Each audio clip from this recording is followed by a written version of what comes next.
Kalau menurut Mbah Tejo, sebenarnya tipikal model pemimpin seperti apa yang cocok untuk apa ya, mendorong atau menggeret bangsa ini untuk relatif lebih maju, tidak hanya mengandalkan SDA-nya tapi juga SDM-nya. Karena kan kita tahu SDA pasti akan habis. Apalagi yang dari fosil misalnya. Nah, kalau itu udah habis sementara SDA-nya kita SDM-nya kita masih tetap pas-pasan, nah itu kan alamat, Bah. Kalau menurutku ya Cynthia ya. Yang nanya saya malah yang sudah hebat. Nggak apa-apa. Oh iya iya, yang padahal yang nanya. Lah iya. Tapi karena laki-laki nggak terlalu menarik Ya, buat ya, aku. ya, jadi. ya. Iya, harus berkelok-kelok ya, Pak. Perempuan jauh lebih Udah bener, Pak. Kalau exciting. ya udah bener. Kalau menurutku ya Gus Kim ya. Iya.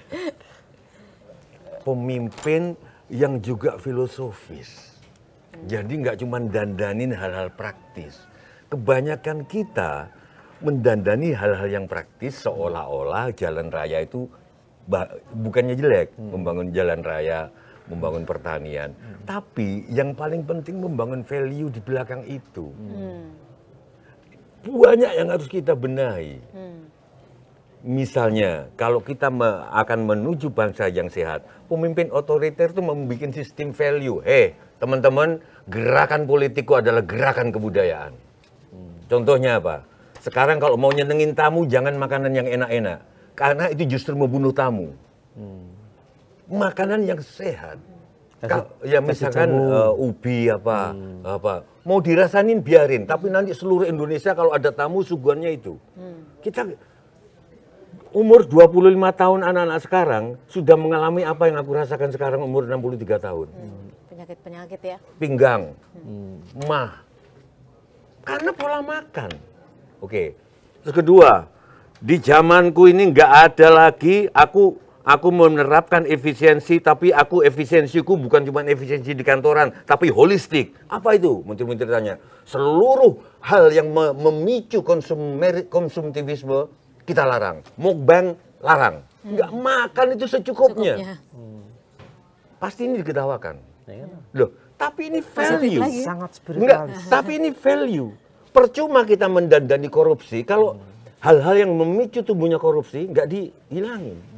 Korupsinya dihilangin itu simptom bagiku. Hal-hal yang menyebabkan korupsi Tapi itu itu kan apa? mindset kalau kita Loh, justru presiden harus ke situ ke depannya. Prabowo bisa. Bukan sebaliknya ya, Mbak. Iya. Kamu harus Tunggu, efisien. Prabowo bisa. Kamu harus efisien, tapi saya enggak. Bisa nggak, Pak Saya Prabowo? boleh enggak gitu. Nah, kalau itu kita harus belajar dari Ignatius Jonan. Kenapa? Waktu rame-rame kasus Kanjuruhan sepak bola, ada yang mengatakan penonton bola nggak bisa diubah, itu sudah tradisi.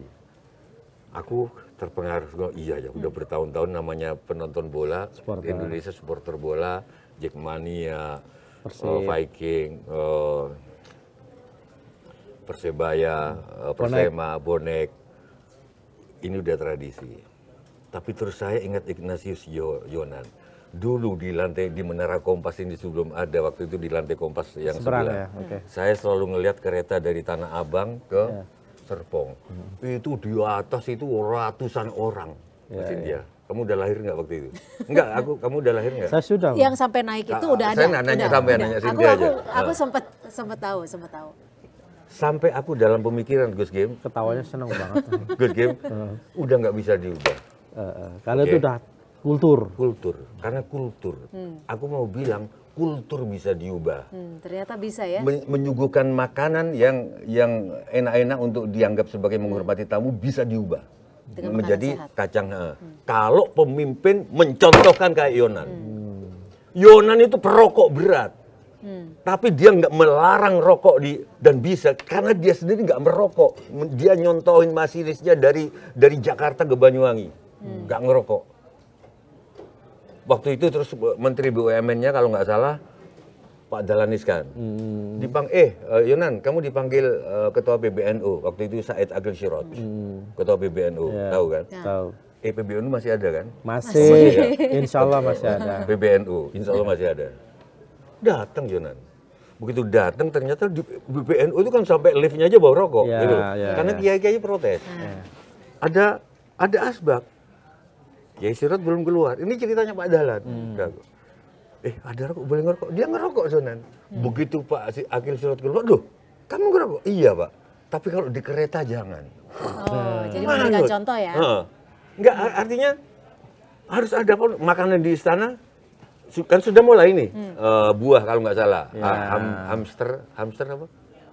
Yang hadiah lebaran itu apa namanya? Hampers. Hampers ya. Hewan. Sorry, ya. Tos dulu. Ya. Itu sudah mulai buah-buahan. Sore itu aku lagi di Dani, rumahnya. Tahu ingat Dani kan? Penyanyi yang nyebelin itu. Ahmad Dhani. Tapi karya-karyanya bagus, harus diakui. Tapi nyebelin. Iya. Aku di rumahnya terus ada hampers itu dari Pak Prabowo. Isinya buah. Kan bisa mulai, sudah nggak jajan, sudah nggak bisa loh. Tapi kan problem di bangsa ini kan memang keteladanan itu, Mbak.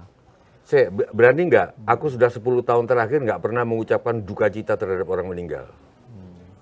Nggak pernah. Kenapa? Cek. Karena itu benih-benih korupsi. Kalau kita berduka cita pada orang meninggal, dia nganggap bahwa kehidupan dunia ini segala-galanya. Aku udah sering ngomong ini ke KPK. Kan KPK ada divisi pencegahan. Ngomong ini juga, tapi divisi pencegahan nggak seksi. Yang definisi penangkapan. Penindakan. Wartawan salah juga gitu. Mau datang ke SD, yuk kita kembalikan innalillahi wa inna ilaihi rajiun ke arti sebenarnya. Dari Tuhan kembali ke Tuhan, udah nggak ada duka cita. Karena berarti lebih baik meninggal maksudnya daripada hidup gitu, Bang. Bukan, dia bergerak ke alam lain dan nggak usah diduka citain. Terus bilang, aku di debat di tweet waktu itu sama adalah artis. Lumba, yang diduka citain kan bukan yang mati, tapi yang ditinggalkan. Justru pendidikan untuk yang ditinggalkan. Bahwa dia nggak usah ditangisin. Dunia bukan segala-galanya.